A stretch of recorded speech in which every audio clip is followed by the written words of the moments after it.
মাশাআল্লাহ 2 বছর পরে বাবের দুঃখ রে এই কোনো ভুলার মতো না। যাক ভবিষ্যতে আমার কষ্টটা হচ্ছে বেশি, কিভাবে বাচ্চাটারে মিস করবো বেশি।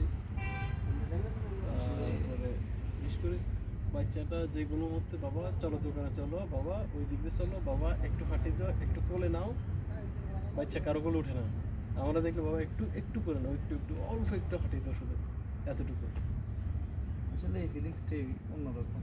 যখন মানে ওয়াইফের কথা বলি, আমাদের মানে দৈনন্দিন জীবনের ইয়েগুলা দিন দিন পরিবর্তন হয়েছে, চাহিদাগুলা। কোনো এক সময় চাহিদা ছিল কোথাও যাইতেছি ঘরে ফিরবো বাবা মায়ের টানে, এরপরে কোনো এক সময় মানে সময় পরিবর্তন হয়ে আসলো কি সংসারের টানে ফিরে যাচ্ছি। এখন কোনো জায়গায় ঘুরতে গেলেই শেষে আসে বাচ্চার টানে ফিরে যাই। আর এরপরে কি আসবে উপরওয়ালাই ভালো করে জানে। এই সময়গুলো আসলেই ভিন্ন, মানে এক এক সময় এক এক রকম কথা বলে। সময় পরিবর্তনশীল, আসলে এটাই সত্য কথা। বাচ্চার জন্য এখন